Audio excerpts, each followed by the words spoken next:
yang itu bakar itu Pak. Mundur lagi, juga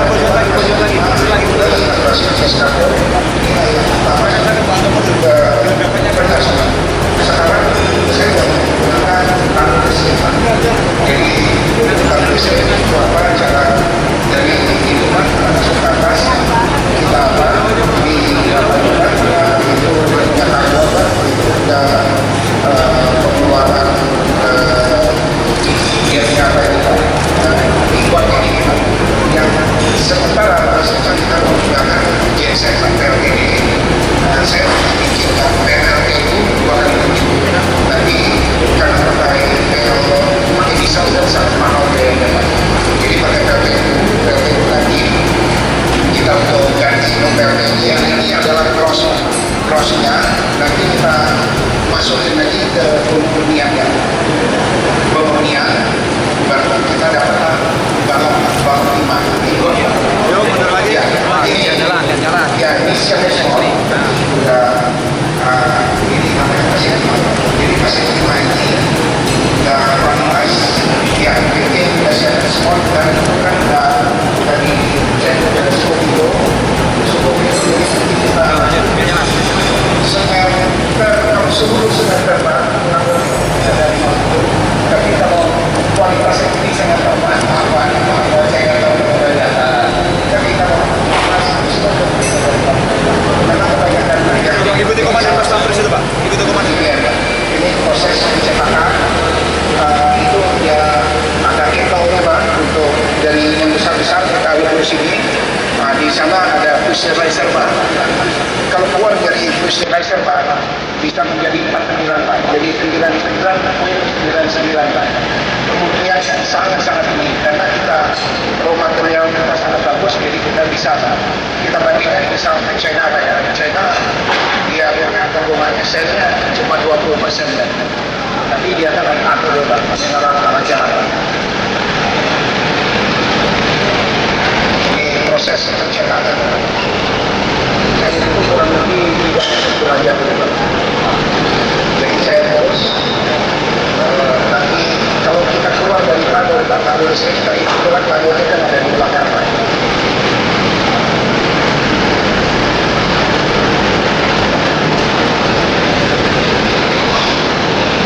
Bapak bagaimana mau lihat video kan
yang paling penting saya tahu Ya. dunia pertimahan ini seperti apa, karena kondisinya sekarang memang semua komoditas kan turun, tidak hanya timah kan, semuanya kelapa sawit turun, karet turun, semuanya turun. Ya. Karena memang perdagangan komoditi di dunia memang turun semuanya. Yang paling penting bagaimana strategi ke depan agar pasar dunia.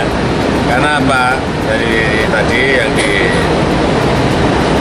disampaikan baik swasta maupun BUMN, memang terlalu banyak timah ilegal. Itu yang harus dikendalikan. sehingga yang membanjiri pasar dunia itu harus betul-betul timah yang legal. Caranya tadi saya tukar pendapat dengan swasta maupun BUMN. Kalau kita mau mengendalikan itu, mengendalikan timah ilegal itu, yang tambang rakyat ini juga harus dikelola, di-manage baik oleh bapak angkatnya swasta maupun bapak angkatnya BUMN. Kesulitannya di wilayah pertambangan rakyat, Pak. Diawasi, manajemennya dibenahi, kemudian juga ada badan usaha, entah itu koperasi, entah itu tetapi juga harus ada lapangan yang problem lapangan yang harus diselesaikan. Kita udah ngerti lah, tadi saya sudah sampaikan ke Pak Menko, Menkuin, Pak Gubernur, dan swasta BUMN, nanti segera kita rumuskan.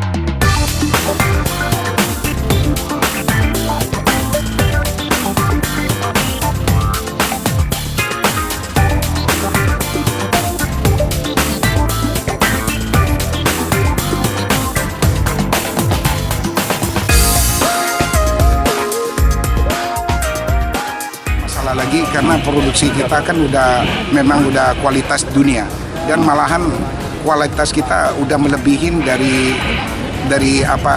LME, dari pasar LME.